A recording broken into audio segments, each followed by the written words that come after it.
വർഷം 1981. ബംഗാൾ ഉൾക്കടലിലെ ഒരു പവിഴപ്പുറ്റിൽ പ്രൈംറോസ് എന്നൊരു കൂറ്റൻ ചരക്ക് കപ്പൽ ഇടിച്ചു കയറി. കപ്പൽ തകർന്നു. ഇനി മുന്നോട്ടു പോകാൻ കഴിയില്ല. രക്ഷാപ്രവർത്തകർ എത്തുന്നതും കാത്ത് ആ കപ്പലിലെ ജീവനക്കാർ അങ്ങനെ ഭയത്തോടെ ഇരിക്കുകയാണ്. അപ്പോഴാണ് അവർ ആ കാഴ്ച ശ്രദ്ധിച്ചത്. തൊട്ടടുത്തുള്ള ദ്വീപിൻ്റെ തീരത്തെ മരങ്ങൾക്കിടയിൽ നിന്ന് ചില മനുഷ്യർ പുറത്തേക്ക് വരുന്നു. അവരുടെ കൈകളിൽ നീളമുള്ള കുന്തങ്ങളുണ്ട്. അവർ ആയുധങ്ങൾ ഉണ്ടാക്കിക്കൊണ്ടിരിക്കുകയാണ്. കപ്പലിൻ്റെ നേരെ വരാൻ വള്ളങ്ങൾ ഒരുക്കുകയാണ് ചിലർ. ഇത് കണ്ട കപ്പൽ ക്യാപ്റ്റൻ പരിഭ്രാന്തിയോടെ റേഡിയോയിലൂടെ ഒരു അടിയന്തര സന്ദേശം അയച്ചു. ഞങ്ങളെ ഉടനെ എയർലിഫ്റ്റ് ചെയ്യണം. ഈ ദ്വീപിലുള്ളവർ ഞങ്ങളുടെ കപ്പലിനെ ആക്രമിക്കാനായി വരികയാണ്. ആ കപ്പൽ പിന്നെ അവിടെ നിന്ന് അനങ്ങിയിട്ടില്ല. പതിറ്റാണ്ടുകൾക്കിപ്പുറം ഇന്നും ആ കപ്പലിൻ്റെ തുരുമ്പിച്ച അസ്ഥികൂടം അതേ പവിഴപ്പുറ്റിൽ കിടപ്പുണ്ട്. അതിലുണ്ടായിരുന്ന 20 പേരെ ഇന്ത്യൻ നേവി ഹെലികോപ്റ്ററിൽ രക്ഷപ്പെടുത്തി.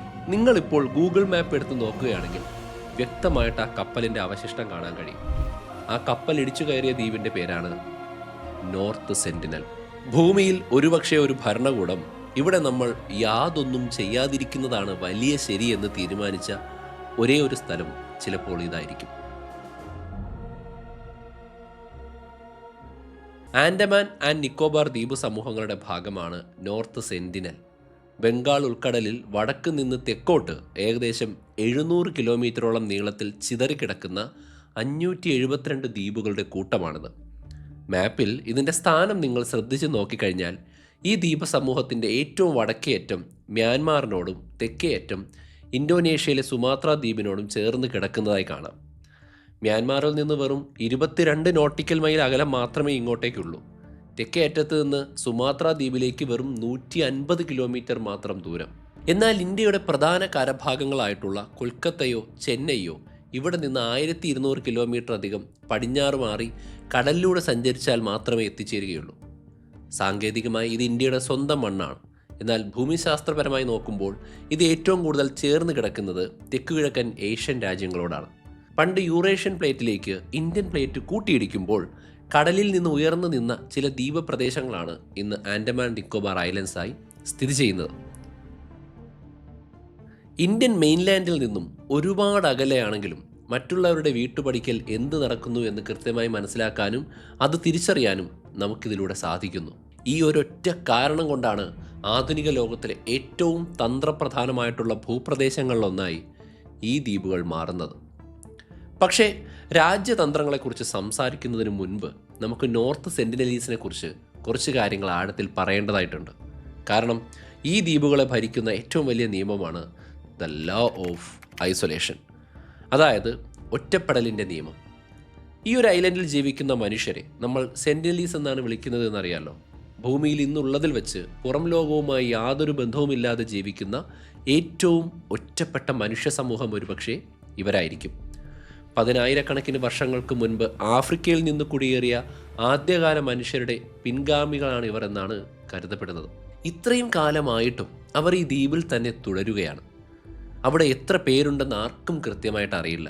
ചിലപ്പോൾ ഏതാനും ഡസൻ ആളുകൾ, അല്ലെങ്കിൽ 300-600 പേർ. അവർ സംസാരിക്കുന്ന ഭാഷ ഏതാണെന്ന് പുറം ലോകത്തുള്ള ഒരാൾക്കും അറിയില്ല. ഇന്ന് വരെ ഒരു ഗവേഷകരും അവർക്കിടയിൽ പോയി കാര്യമായി പഠിക്കുകയോ ഗവേഷണം നടത്തുകയോ ചെയ്തിട്ടില്ല. കഴിഞ്ഞ നൂറ്റാണ്ടുകൾക്കിടയിൽ അവരുമായി സമ്പർക്കം സ്ഥാപിക്കാൻ പുറം ലോകം നടത്തിയ ഗൗരവകരമായിട്ടുള്ള ശ്രമങ്ങളെല്ലാം അവസാനിച്ചത് ഒന്നുകിൽ അവർക്ക് ഭയങ്കര അസുഖമുണ്ടാകുന്നതിലോ അല്ലെങ്കിൽ രക്തരൂക്ഷിതമായിട്ടുള്ള ആക്രമണങ്ങളിലോ ആണ്. 2018 ഒരു അമേരിക്കക്കാരനായിട്ടുള്ള ജോൺ അലൻ ചൗ മതപ്രചരണത്തിന് വേണ്ടി കുറച്ച് മത്സ്യത്തൊഴിലാളികൾക്ക് പണം നൽകി ഈ ദ്വീപിനടുത്തേക്ക് രഹസ്യമായി യാത്ര തിരിച്ചു. ആ ദ്വീപ് നിവാസികളുമായി സംസാരിച്ച് അവരെ തൻ്റെ മതത്തിലേക്ക് കൊണ്ടുവരിക എന്നുള്ളതായിരുന്നു ലക്ഷ്യം. പക്ഷേ കടൽ തീരത്ത് വെച്ച് തന്നെ അദ്ദേഹം കൊല്ലപ്പെട്ടു. അയാളുടെ മൃതദേഹം തിരികെ കൊണ്ടുവരാൻ പോലും ഇന്ത്യൻ ഗവൺമെൻറ്റിന് കഴിഞ്ഞില്ല. അവിടെ ഇന്ത്യൻ ഭരണകൂടം എടുത്തൊരു തീരുമാനമുണ്ട്. ഇന്ത്യ ഈ ദ്വീപിനെ എങ്ങനെ കാണുന്നു എന്നതിൻ്റെ ഏറ്റവും വ്യക്തമായ തെളിവാണത്. കാരണം ആ ബോഡി വീണ്ടെടുക്കാനൊരു ശ്രമം നടത്തിയാൽ ഇരുവശത്തുമുള്ള മനുഷ്യരുടെ ജീവന് ചിലപ്പോൾ ഭീഷണി ഉണ്ടാകും. അതുകൊണ്ട് തന്നെ അവരെ അവരുടെ ജീവിതത്തിന് വേണ്ടി വിടുക എന്നുള്ളതായിരുന്നു ഇന്ത്യയുടെ നിയമം. ഈ തീരുമാനം ഗവൺമെൻറ്റിൻ്റെ പോളിസിയാണ്. നോർത്ത് സെന്റിനൽ ഐലൻഡിന് ചുറ്റും ആർക്കും പ്രവേശിക്കാൻ കഴിയാത്ത വിധം ഒരു എക്സ്ക്ലൂഷൻ സോണായി ഇന്ത്യ നിലനിർത്തുന്നുണ്ട്. ആ ദ്വീപിൻ്റെ അടുത്തേക്ക് പോകുന്നത് പോലും നിയമവിരുദ്ധമാണ്. ഇത്രയും കർശനമായൊരു നിയമം ഉണ്ടാക്കാനുള്ള കാരണം ചരിത്രം നൽകിയൊരു പാഠമാണ്. ആ പാഠം എന്താണെന്ന് മനസ്സിലാക്കാൻ നമ്മൾ ആ ദ്വീപ സമൂഹത്തിൻ്റെ കുറച്ച് തെക്ക് ഭാഗത്തേക്ക് നോക്കണം. 19-ാം നൂറ്റാണ്ടിൽ ബ്രിട്ടീഷുകാർ പോർട്ട് ബ്ലെയറിൽ അവരുടെ പ്രസിദ്ധമായ സെല്ലുലാർ ജയിൽ സ്ഥാപിച്ച കാലം. ഇന്ത്യയുടെ സ്വാതന്ത്ര്യ സമര സേനാനികളെ തടവിലിട്ട അതേ ജയിലാണത്. ആയിരക്കണക്കിന് വർഷങ്ങളായി സ്വന്തം ലോകത്ത് മാത്രം ജീവിച്ചിരുന്ന ആ തദ്ദേശീയരായ മനുഷ്യർക്കിടയിലേക്ക് പെട്ടെന്നൊരു ദിവസം പുറം ലോകം കടന്നു ചെല്ലുകയാണ്. അതിൻ്റെ റിസൾട്ട് അതിഭീകരമായിരുന്നു. ഗ്രേറ്റ് ആൻഡമാനീസ് എന്നൊരു വിഭാഗം അന്നവിടെ ഉണ്ടായിരുന്നു. പുറം ലോകവുമായി അവർ അടുത്തിടപഴകുന്ന സമയത്ത് അവരുടെ ജനസംഖ്യ ആയിരങ്ങളായിരുന്നു. എന്നാൽ ഇന്ന് പുറത്തുനിന്ന് വന്നവരുടെ കൂടെ കൂടിയ പുതിയ തരം അസുഖങ്ങൾ കാരണവും അവരുടെ ആവാസ വ്യവസ്ഥ നഷ്ടപ്പെട്ടത് കാരണവും അവരുടെ തനതായ ജീവിത രീതികൾ തകർന്നത് കാരണവും ആ ജനത വംശനാശത്തിൻ്റെ വക്കിലാണ്. പക്ഷേ ഒരു കാര്യം ഉറപ്പുണ്ട്, പുറം ലോകത്തെ സാധാരണ അസുഖങ്ങളെപ്പോലും പ്രതിരോധിക്കാൻ ശേഷിയില്ലാത്തൊരു സമൂഹത്തിലേക്ക് നമ്മൾ പോവുകയാണെങ്കിൽ നമ്മൾ അവരെ നശിപ്പിക്കുകയാണ്. സോ അതായിരിക്കാം നോർത്ത് സെന്റിനലിലെ പോളിസിക്ക് പിന്നിൽ. എന്നാൽ ഇതേ കാര്യം മനസ്സിൽ വെച്ചുകൊണ്ട് ഇന്ത്യൻ ഗവൺമെൻറ് എടുത്തിരിക്കുന്ന ഇതേ ദ്വീപ സമൂഹത്തിൻ്റെ ഏറ്റവും തെക്കേ അറ്റത്തേക്ക് വന്നാൽ വിപരീതമായ മറ്റൊരു തീരുമാനം കാണാൻ പറ്റും.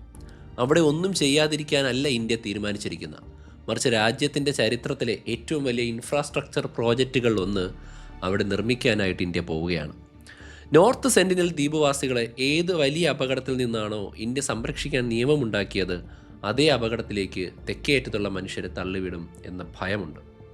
എന്തുകൊണ്ടാണ് നിക്കോബാർ ഐലൻഡ്സിൽ ഇന്ത്യക്ക് ഇത്രയും ശ്രദ്ധ എന്നുള്ളതിൻ്റെ ഉത്തരമാണ് മലാക്ക കടലിടുക്ക് എന്ന് പറയുന്ന സമുദ്രഭാഗം. ലോകത്തിലെ ഷിപ്പിംഗ് മാപ്പുകൾ നോക്കിക്കഴിഞ്ഞാൽ നമുക്കൊരു കാര്യം മനസ്സിലാവും. മലേഷ്യയ്ക്കും സിംഗപ്പൂരിനും ഇന്തോനേഷ്യയിലെ സുമാത്ര ദ്വീപിനും ഇടയിലുള്ള വളരെ ഇടുങ്ങിയ ഒരു കടൽപ്പാതയാണ് മലാക്ക സ്ട്രെയ്റ്റ്. ഭൂമിയിലെ തന്നെ ഏറ്റവും തിരക്കേറിയ കപ്പൽ ചാലുകളിൽ ഒന്നാണിത്. ഓരോ വർഷവും 10,000-കണക്കിന് കപ്പലുകളാണ് ഇതിലൂടെ കടന്നു പോകുന്നത്. ഏറ്റവും നിർണായകമായ കാര്യം എന്താണെന്ന് വെച്ചാൽ ഇന്ത്യൻ മഹാസമുദ്രത്തെ ദക്ഷിണ ചൈന കടലുമായി ബന്ധിപ്പിക്കുന്ന പ്രധാന വഴിയാണത്. അതായത് ചൈനയുടെ ഊർജ്ജ ഇറക്കുമതിയുടെയും വ്യാപാരത്തിൻ്റെയും സിംഹഭാഗവും കടന്നു പോകുന്നത് ഈ വഴിയിലൂടെയാണ്. ഏകദേശം 80% ചൈനീസ് ഓയിൽ ഇറക്കുമതിയും ഈ കടലിലൂടെയാണ് നടക്കുന്നത് എന്ന് കണക്കുകൾ പറയുന്നു. ഇതിൽ ചെറിയ വ്യത്യാസങ്ങൾ ഉണ്ടാകാമെങ്കിലും ഇവിടെ എന്തെങ്കിലും സംഭവിച്ചാൽ ചൈനീസ് സമ്പദ് വ്യവസ്ഥ പെട്ടെന്ന് ഫ്രീസ് ആകാൻ സാധ്യതയുണ്ട്. ഭൂമിശാസ്ത്രം എങ്ങനെയാണ് അധികാരമായി മാറുന്നത് എന്നാണ് ഞാനിനി പറയാൻ പോകുന്നത്. മലാക്ക കടലിടുക്ക് വളരെ ആഴം കുറഞ്ഞതും എപ്പോഴും 5 മിനിറ്റ് കൂടുമ്പോൾ ഒരു കപ്പലെങ്കിലും കടന്നു പോകുന്ന തിരക്കുള്ള പ്രദേശവുമാണ്. സിംഗപ്പൂരിനടുത്തേക്ക് എത്തുമ്പോഴേക്കും ഇതിൻ്റെ വീതി വെറും 3 കിലോമീറ്ററിൽ താഴെയായി ചുരുങ്ങുന്നതായി കാണാം. അതുകൊണ്ട് തന്നെ തുറന്ന സമുദ്രത്തിലൂടെ പോകുന്നത് പോലെ ഒരു അന്തർവാഹിനിക്ക് ഇതിനടിയിലൂടെ ഒളിച്ചു കടന്നു പോകാൻ സാധിക്കില്ല. വെള്ളത്തിൻ്റെ ആഴക്കുറവും കപ്പലുകളുടെ തിരക്കും കാരണം അന്തർവാഹിനികൾക്ക് പലപ്പോഴും ഉപരിതലത്തിലേക്ക് വരേണ്ടി വരും. അങ്ങനെ വരുമ്പോൾ അവ എളുപ്പത്തിൽ പിടിക്കപ്പെടും. മാത്രമല്ല, വ്യക്തമായ സെൻസറുകൾ ഉണ്ടെങ്കിൽ കടലിനടിയിലൂടെയുള്ള മൂവ്മെൻറ്റുകളെയും പിടിച്ചെടുക്കാൻ സാധിക്കും.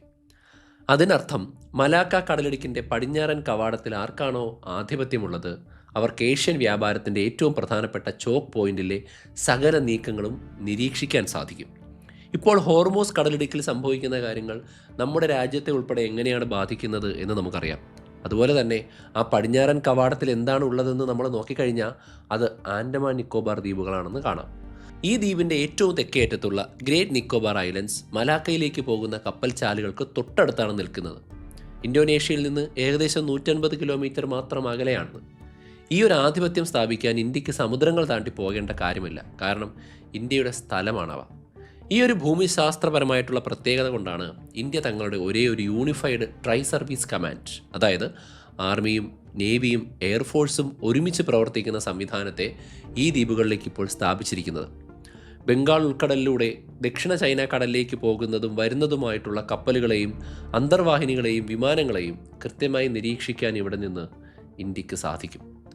പതിറ്റാണ്ടുകളോളം ഇന്ത്യ ഈ തന്ത്രപ്രധാനമായിട്ടുള്ള മുൻതൂക്കം വേണ്ടത്ര ഉപയോഗിച്ചിരുന്നില്ല. എന്നാൽ ഇന്ത്യൻ മഹാസമുദ്രത്തിൽ ചൈന തങ്ങളുടെ നാവിക സാന്നിധ്യം വർദ്ധിപ്പിക്കാൻ തുടങ്ങുകയും മ്യാൻമാറിനോട് ചേർന്ന് കോക്കോ ഐലൻഡുകൾ ഏറ്റെടുത്തുകൊണ്ട് അവിടെ വൻതോതിൽ ഇൻഫ്രാസ്ട്രക്ചർ ഡെവലപ്മെൻറ്റുകൾ ഉണ്ടാക്കുകയും ചെയ്തപ്പോഴാണ് കണക്കുകൂട്ടലുകൾ മാറിയത്. പാകിസ്ഥാൻ മുതൽ ശ്രീലങ്കയും മ്യാൻമാറും വഴി നീളുന്ന ഒരു വാണിജ്യ തുറമുഖങ്ങളുടെ ശൃംഖല ചൈന പടുത്തുയർത്തുന്നുണ്ട്, സ്ട്രിംഗ് ഓഫ് പേൾ എന്നുള്ള പേരിൽ. ഇന്ത്യയെ സംബന്ധിച്ചിടത്തോളം തങ്ങളുടെ സ്വന്തം സമുദ്രത്തിൽ മറ്റൊരു വൻ ശക്തി വലിയ സ്വാധീനം ഉറപ്പിക്കുന്നത് പോലെയാണ് ഈ നീക്കങ്ങൾ. ഇതിനെതിരെയുള്ള ഏറ്റവും ഫലപ്രദമായ മറുപടി ചൈനയുടെ ഏറ്റവും തിരക്കേറിയ വ്യാപാര പാതയ്ക്ക് മേൽ ഇന്ത്യക്ക് മേൽക്കൈ നൽകുന്ന ഈ പ്രദേശത്തെ പൂർണ്ണമായും മിലിറ്ററൈസ് ചെയ്യുക എന്നുള്ളതാണ്. അതാണ് ദ ഗ്രേറ്റ് നിക്കോബാർ പ്രോജക്റ്റ്. ഈ ദ്വീപ സമൂഹത്തിൻ്റെ ഏറ്റവും തെക്കേറ്റത്തുള്ള ദ്വീപിനെ പൂർണ്ണമായി വികസിപ്പിച്ചെടുക്കാനുള്ള ഒരു സമഗ്ര പദ്ധതിയാണ് ഈ പറയുന്ന പ്രോജക്റ്റ്. ഇതിന് പ്രധാനമായിട്ടും 4 ഘടകങ്ങളുണ്ട്. ഒന്നാമതായി ഗലാത്തിയ ബേ എന്ന സ്ഥലത്ത് ഒരു ഇൻ്റർനാഷണൽ കണ്ടെയ്നർ ട്രാൻസ്ഷിപ്മെൻറ്റ് പോർട്ട്. രണ്ടാമതായി നാവികസേനയുടെ എയർ സ്റ്റേഷൻ കൂടി ഉൾപ്പെടുന്ന ഒരു വലിയ ഇൻ്റർനാഷണൽ എയർപോർട്ട്. മൂന്നാമതായി പൂർണ്ണമായും പ്ലാൻ ചെയ്ത് നിർമ്മിക്കുന്ന ഒരു പുതിയ ടൗൺഷിപ്പ്.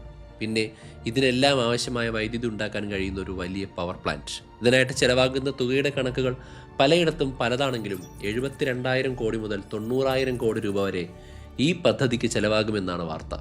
ഇതിൻ്റെ ഔദ്യോഗിക രേഖകൾ പുറത്തു വന്നാൽ മാത്രമേ കണക്ക് കൃത്യമാകൂ. പക്ഷേ എന്തൊക്കെ തന്നെ ആയാലും ഇന്ത്യ ഇതിൻ്റെ ചരിത്രത്തിൽ നടപ്പിലാക്കാൻ പോകുന്ന ഏറ്റവും ചെലവേറിയതും അതിമോഹകരവുമായിട്ടുള്ളൊരു പദ്ധതിയാണ് ഈ നിക്കോബാർ പ്രോജക്റ്റ്. ഇതിൻ്റെ യുക്തിയെ നമുക്ക് 2 രീതിയിലാണ് പരിശോധിക്കാൻ പറ്റുക. കാരണം ഈ പ്രോജക്റ്റിനെ കുറിച്ചുള്ള ചർച്ചയിലുടനീളം ആളുകൾക്ക് ആശയക്കുഴപ്പമുണ്ട്. ഒരു കേസ് സ്റ്റഡി എന്നുള്ള രീതിയിൽ വേർതിരിച്ചാണ് ഇതിനെ കാണേണ്ടത്. ഫസ്റ്റ്, ഞാൻ ആദ്യം പറഞ്ഞതുപോലെയുള്ള സ്ട്രാറ്റജിക് സൈഡ്. ഗ്രേറ്റ് നിക്കോബാറിലെ വലിയ തുറമുഖവും മിലിറ്ററി എയർഫീൽഡുമൊക്കെ മലാക്ക കടലിടുക്കിൻ്റെ കവാടത്തിൽ ഇന്ത്യക്കൊരു സ്ഥിരമായിട്ടുള്ള സാന്നിധ്യം ഉറപ്പാക്കും. അതൊരു പെർമനൻ്റ് ആയിട്ടുള്ള എയർക്രാഫ്റ്റ് കാരിയർ പോലെയാണ് പ്രവർത്തിക്കുക. ഗലാത്തിയ ബേയിലെ സ്വാഭാവികമായിട്ടുള്ള ആഴം 20 മീറ്ററിലധികമാണ്. ഇന്ത്യയിലെ പല തുറമുഖങ്ങളിലും വലിയ കപ്പലുകൾക്ക് വരാൻ വേണ്ടി എപ്പോഴും മണൽ മാറ്റേണ്ടതായിട്ട് വരാറുണ്ട്. എന്നാൽ ഇവിടെ അതിൻ്റെ ആവശ്യമില്ല. ലോകത്തിലെ ഏറ്റവും വലിയ കപ്പലുകൾക്ക് പോലും എളുപ്പത്തിൽ വേണമെങ്കിൽ ഇവിടെ നങ്കൂരമിടാം. അതുകൊണ്ട് ഈ സ്ഥലത്തിൻ്റെ സൈനികപരമായിട്ടുള്ള പ്രാധാന്യത്തെക്കുറിച്ച് ആർക്കും വലിയ തർക്കങ്ങളില്ല. രണ്ടാമത്തേത് ഇതിൻ്റെ പിന്നിലെ വാണിജ്യപരമായിട്ടുള്ള വശമാണ്. ഇന്ത്യക്ക് ട്രാൻസ്ഷിപ്മെൻറ്റ് ബിസിനസ്സിൽ വലിയൊരു തുക നഷ്ടപ്പെട്ടുകൊണ്ടിരിക്കുന്നുണ്ട്. അതായത് ഇന്ത്യയിലേക്ക് വരുന്ന വലിയ കണ്ടെയ്നർ ഷിപ്പുകൾ ഇപ്പോഴും കൊളംബോയും സിംഗപ്പൂരിലും ഒക്കെ നങ്കൂരമിട്ടിട്ട് അവിടെ നിന്ന് ഇന്ത്യയിലേക്ക് കൊണ്ടുവരികയാണ് ചെയ്യുന്നത്. അതായത് വലിയ കപ്പലുകൾ നമ്മുടെ രാജ്യത്തേക്ക് അടുക്കുന്നില്ല. അതിന് തക്ക ആഴമുള്ള തുറമുഖങ്ങൾ ഇന്ത്യയിൽ കുറവാണ്. കിഴക്ക് പടിഞ്ഞാറ് ഷിപ്പിംഗ് റൂട്ടിനോട് വളരെ ചേർന്ന് കിടക്കുന്നത് കൊണ്ട് ഗലാത്തിയ ബേക്ക് ബിസിനസ് പിടിച്ചെടുക്കാനും ആ വരുമാനം ഇന്ത്യയിൽ തന്നെ നിലനിർത്താനും വേണമെങ്കിൽ അയൽ രാജ്യങ്ങൾക്ക് സംവിധാനങ്ങൾ ഒരുക്കി അതിൽ നിന്ന് ലാഭം ഉണ്ടാക്കാനും കഴിയും. പക്ഷേ ഗവൺമെൻറ്റിൻ്റെ തന്നെ ഇന്ത്യയിലെ റിപ്പോർട്ടുകൾ പ്രകാരം പതിറ്റാണ്ടുകളായി മികച്ച രീതിയിൽ പ്രവർത്തിക്കുന്ന സിംഗപ്പൂർ പോലെയുള്ള ഹബ്ബുകളിൽ നിന്നും പുതിയ തുറമുഖത്തേക്ക് കപ്പലുകളെ ആകർഷിക്കാൻ കഴിയുമോ എന്നുള്ള സംശയം നിലവിലുണ്ട്. ആരുമില്ലാത്തൊരു വിദൂര പ്രദേശത്ത് കോടികൾ മുടക്കി പുതിയൊരു തുറമുഖം ഉണ്ടാക്കുകയും ലോകത്തിലെ വമ്പൻ കപ്പൽ കമ്പനികൾ അങ്ങോട്ട് റൂട്ട് മാറ്റാതിരിക്കുകയും ചെയ്താൽ എന്ത് സംഭവിക്കുമെന്നൊരു ചോദ്യമുണ്ട്. മാത്രമല്ല സിംഗപ്പൂർ, ഇന്തോനേഷ്യ പോലുള്ള രാജ്യങ്ങൾക്ക് വലിയ ഭീഷണി ഫീൽ ചെയ്യില്ലേ എന്നും അവരുടെ ബിസിനസ്സിനെയും സൈനിക ശേഷിയും ചോദ്യം ചെയ്യുന്ന രീതിയിലല്ലേ ഇന്ത്യ ഇവിടെ ഉണ്ടാവുക എന്നുള്ള ഡിപ്ലോമാറ്റിക് ഇഷ്യൂസും അവിടെ നിലനിൽക്കുന്നുണ്ട്. പക്ഷേ ഇനി ഞാൻ സംസാരിക്കാൻ പോകുന്നതാണ് ഇതിൻ്റെ വാല്യൂ. അതായത് നമ്മൾ നോർത്ത് സെന്റിനലിനെ കുറിച്ച് എന്തിനാണ് പറഞ്ഞതെന്ന് മനസ്സിലായില്ലേ? ഗ്രേറ്റ് നിക്കോബാർ വെറും ഒരു ഒഴിഞ്ഞു കിടക്കുന്ന സ്ഥലമല്ല. ലോകത്തിലെ തന്നെ പ്രധാനപ്പെട്ട മനുഷ്യർ അധികം കൈകടത്തിയിട്ടില്ലാത്ത യുനെസ്കോയുടെ പൈതൃക പദവിയിലുള്ള വലിയ ഉഷ്ണമേഖലാ മഴക്കാടാണ് അവിടെയുള്ളത്. അതൊരു ബയോസ്ഫിയർ റിസർവാണ്. ഈ ഭൂമിയിലെ തന്നെ ജീവിച്ചിരിക്കുന്ന ഏറ്റവും വലിയ കടലാമകളായ ലെതർബാക്ക് കടലാമകൾ മുട്ടയിടാൻ വരുന്ന ഏറ്റവും പ്രധാനപ്പെട്ട തീരങ്ങളാണ് ഗലാത്തിയ ബേയിലെ കടൽ തീരങ്ങൾ. 600-ലധികം വരുന്ന വളരെ വ്യത്യസ്തമായ ലോകത്ത് ദിനോസറുകൾ ഇല്ലാതാകാൻ കാരണമായിട്ടുള്ള ആസ്ട്രോയിഡ് ഇമ്പാക്റ്റിനെ അതിജീവിച്ച പലതരം ജീവജാലങ്ങൾ ആൻഡമാനിലും നിക്കോബാറിലും കാണപ്പെടുന്നുണ്ട്. മനുഷ്യ ചരിത്രം തുടങ്ങുന്നതിന് എത്രയോ മുമ്പ് ഈ കടലാമകളും മറ്റ് ജീവികളും ഈ ഭാഗത്ത് ജീവിച്ചുകൊണ്ടേയിരിക്കുന്നു. അതുപോലെ തന്നെ ലക്ഷക്കണക്കിന് മരങ്ങൾ ഇതിനു വേണ്ടി മുറിച്ചു മാറ്റേണ്ടി വരുമെന്ന് പറയുന്നുണ്ട്. കണക്കുകൾ പലയിടത്തും പലതാണ്. ചിലർ ലക്ഷങ്ങളെന്ന് പറയുമ്പോൾ അത് കോടിയിലേക്ക് വരെ പോകുന്നതായിട്ട് കാണാം. തർക്കങ്ങൾ ഉണ്ടാകാമെങ്കിലും ഒരു വലിയ പ്രാഥമിക വനപ്രദേശം നശിക്കപ്പെടാൻ പോകുന്നു എന്നുള്ളത് സത്യമാണ്. ഇതിൻ്റെ പരിസ്ഥിതി ആഘാത പഠനങ്ങളിൽ ഇത് എത്രത്തോളം രൂക്ഷമാണെന്ന് നമുക്ക് കാണാൻ കഴിയും. പക്ഷേ ഇതിനെല്ലാം അപ്പുറം നമ്മൾ കൊടുക്കേണ്ടി വരുന്ന ഏറ്റവും വലിയ വില അത് മനുഷ്യരുടേതാണ്. ദ്വീപ സമൂഹത്തിൻ്റെ തെക്കേയറ്റം വടക്കേയറ്റത്തെ പാഠങ്ങൾ ഓർമ്മിപ്പിക്കുന്നത് ഇവിടെയാണ്. ഗ്രേറ്റ് നിക്കോബാറിൽ പ്രധാനമായിട്ടും 2 ഗോത്ര വിഭാഗങ്ങളാണുള്ളത്. ആദ്യത്തേത് നിക്കോബാറീസ്. 2004 വലിയ സുനാമിക്ക് ശേഷം, അതായത് ആ സുനാമിയുടെ പ്രഭവ കേന്ദ്രത്തിൻ്റെ അടുത്താണ് നിക്കോബാറീസ് താമസിക്കുന്നത്. അപ്പോൾ അവിടെ നിന്ന് മനുഷ്യരെ അവരുടെ മറ്റൊരു സ്ഥലത്തേക്ക് മാറ്റി പാർപ്പിച്ചിരുന്നു. എന്നിട്ട് തിരിച്ച് പഴയ സ്ഥലത്തേക്ക് വരാൻ അവർക്ക് ആഗ്രഹമുണ്ടായിരുന്നു. പക്ഷേ ഈ പ്രോജക്റ്റ് വരുന്നതോടെ അവരുടെ യഥാർത്ഥ സ്ഥലങ്ങൾ ശാശ്വതമായി ഇല്ലാതാകാൻ പോകുന്നു എന്നൊരു പ്രശ്നമുണ്ട്. രണ്ടാമത്തെ വിഭാഗങ്ങളാണ് ഷോംപെയിൻ എന്നറിയപ്പെടുന്ന മനുഷ്യർ. ഈ ഒരു പേരാണ് നോർത്ത് സെന്റിനലിലേക്ക് എന്നെ കൊണ്ടുപോകുന്നത്. ഗ്രേറ്റ് നിക്കോബാറിലെ കാടുകൾക്കുള്ളിൽ ജീവിക്കുന്ന പുറം ലോകവുമായി വലിയ ബന്ധമില്ലാത്ത മറ്റൊരു മനുഷ്യരാണിവർ. സെന്റിനലീസുകളെ പോലെ തന്നെ പുറം ലോകത്തെ അസുഖങ്ങളെ ചെറുക്കാൻ ഇവർക്ക് യാതൊരു ശേഷിയുമില്ല. ബുൾഡോസറുകളല്ല അവർ നേരിടാൻ പോകുന്ന ഏറ്റവും വലിയ ഭീഷണി, മറിച്ച് നോർത്ത് സെൻറ്റിനലിലെ നിയമം എന്ത് തടയാനാണോ ഉണ്ടാക്കിയത് അതേ ഭീഷണി. അതായത് പുറം ലോകത്തെ മനുഷ്യരിൽ നിന്ന് വരുന്ന അസുഖങ്ങൾ അവരെ ഇല്ലാതാക്കുമെന്നും അവരെ തുടച്ചു നീക്കുമെന്നുള്ള പേടിയാണ് അവിടെ നിൽക്കുന്നത്. മാത്രമല്ല, ഇത്തരത്തിൽ ടൗൺഷിപ്പ് ഉൾപ്പെടെയുള്ള കാര്യങ്ങൾ വരുമ്പോൾ അവിടെയുള്ള സ്വാഭാവിക ജനവിഭാഗത്തെ ബാധിക്കില്ല എന്ന് ഇന്ത്യൻ ഗവൺമെൻറ് പറയുന്നതായിട്ടും കാണാം. ഇതിൽ മറ്റൊരു അപകടം കൂടിയുണ്ട്. ഭൂമി തന്നെ. ഭൂമിയിലെ ഏറ്റവും വലിയ ഭൂകമ്പ സാധ്യതയുള്ള പ്രദേശങ്ങളിലൊന്നാണ് ഗ്രേറ്റ് നിക്കോബാർ. മുമ്പ് പറഞ്ഞ പോലെ 2004 ഇന്ത്യൻ മഹാസമുദ്രത്തിൽ സുനാമി ഉണ്ടാക്കിയ അതേ സബ്ഡക്ഷൻ സോണിലാണ് വലിയ ഭൂകമ്പ സാധ്യത ഉള്ളതെന്നും അവിടെ എപ്പോൾ വേണമെങ്കിലും ഭൂകമ്പം ഉണ്ടാകാമെന്നുമുള്ള പേടി നിലനിൽക്കുന്നുണ്ട്. പക്ഷേ അടുത്ത കാലത്തൊന്നും അങ്ങനെ പ്രശ്നമില്ല എന്ന് ഗവൺമെൻറ് പറയുന്നുണ്ട്. അതുകൊണ്ട് അത് ശാസ്ത്രീയമായിട്ട് പഠിക്കേണ്ട ഒരു കാര്യമാണ്. 25 വർഷത്തിനുള്ളിൽ സംഭവിച്ചാൽ പോലും ഈ മണ്ണ്, ഈ ഇൻഫ്രാസ്ട്രക്ചർ, അവിടുത്തെ സിറ്റിയിലുള്ള ആളുകൾ അതെങ്ങനെ അതിജീവിക്കും എന്നുള്ളൊരു ചോദ്യമുണ്ട്. ഇന്ത്യൻ മഹാസമുദ്രത്തിൽ ചൈനയെ പോലെ ഇന്ത്യക്ക് റിയൽ ശത്രുക്കളായിട്ട് നിൽക്കുന്ന രാജ്യങ്ങളെ നിയന്ത്രിക്കാൻ കഴിയുന്ന ഒരു അസറ്റ് ഉണ്ടെങ്കിൽ അത് ഉപയോഗിക്കുക എന്ന് പറയുന്നത് നമ്മുടെ ഏറ്റവും വലിയ നല്ല കാര്യം തന്നെയാണ്. എന്നാൽ ബാധ്യതകളുടെ ഭാഗത്ത് നോക്കിയാൽ ഗവൺമെൻറ് തന്നെ സംശയം പ്രകടിപ്പിച്ച വാണിജ്യപരമായിട്ടുള്ള വിജയസാധ്യതയും കാലാവസ്ഥാ പ്രശ്നങ്ങളും കടലാമകളുടെ അതിജീവനവും അവിടുത്തെ സ്വാഭാവിക മനുഷ്യരുടെ ജീവിത സാഹചര്യങ്ങൾ ഇല്ലാതാകുന്നതുമെല്ലാം അവിടെ മറ്റൊരു ഭാഗത്ത് നിൽക്കുന്നതായിട്ട് നമുക്ക് കാണാൻ കഴിയും. സോ ഇതൊരു സിമ്പിൾ ആൻസറുള്ള ചോദ്യമല്ല. എൻ്റെ അഭിപ്രായം എന്താണെന്ന് വെച്ചാൽ എനിക്കിതിൽ അഭിപ്രായം പറയാനും കഴിയില്ല. പക്ഷേ ഈ ചോദ്യത്തിന് ഇന്ത്യ നൽകുന്ന 2 വ്യത്യസ്ത ഉത്തരങ്ങൾ നമുക്ക് കാണിച്ചു തരുന്നുണ്ട്. ചരിത്രപരമായിട്ട് ബ്രിട്ടീഷുകാർ ജയിലുണ്ടാക്കാനും പിന്നെ ജാപ്പനീസുകാർ ക്രൂരത കാണിച്ച് ഇന്ത്യൻ മഹാസമുദ്രത്തിൻ്റെ ഭാഗങ്ങൾ പിടിച്ചെടുക്കാൻ വേണ്ടി താവളമാക്കി മാറ്റുകയും ചെയ്തതുപോലെ അവരുടെ മുന്നിൽ ഇന്ത്യൻ ഗവൺമെൻറ്റും ഇന്ത്യൻ മെയിൻലാൻഡിൽ നിന്നും വരുന്നവർ വലിയ പ്രോജക്റ്റുകൾ സ്ഥാപിക്കുമ്പോൾ അധിനിവേശ ശക്തിയും ഇന്ത്യൻ ഗവൺമെൻറ്റും തമ്മിൽ എന്ത് വ്യത്യാസമാണുള്ളതെന്ന് അവർ ചിന്തിക്കും. പക്ഷേ ചൈനയെ പോലെയുള്ള രാജ്യങ്ങളുടെ കടന്നുവരവിനെയും അവർ ഇന്ത്യൻ മഹാസമുദ്രത്തിൽ വരുത്തുന്ന നീക്കങ്ങളെയും കാര്യമായി ചെറുക്കാൻ നമുക്കിത്തരത്തിലുള്ള ഒരു പ്രോജക്റ്റ് അത്യാവശ്യവുമാണ്. സോ എന്താണ് നിങ്ങളുടെ അഭിപ്രായം? എന്തെങ്കിലും ആൾട്ടർനേറ്റീവ് മെത്തേഡ് ഉണ്ട് നിങ്ങൾ കരുതുന്നുണ്ടോ? നിങ്ങളുടെ അഭിപ്രായങ്ങൾ ചുവടെ ചേർക്കുക. മാത്രമല്ല, ഇതിൻ്റെ ഡീറ്റെയിൽഡ് ആയിട്ടുള്ള എക്സ്പ്ലനേഷനും മാപ്പുകളും കൂടുതൽ റെഫറൻസുകളും ഞാൻ താഴെയുള്ള ലിങ്കിൽ കൊടുത്തിട്ടുണ്ട്. നിങ്ങൾക്കത് സൗജന്യമായിട്ട് ആക്സസ് ചെയ്തിട്ട് ഇതിനെക്കുറിച്ചുള്ള നിങ്ങളുടെ ഫർദർ റിസർച്ചുകളും നോളജുകളും നിങ്ങൾക്ക് അപ്ഡേറ്റ് ചെയ്യാം. നന്ദി.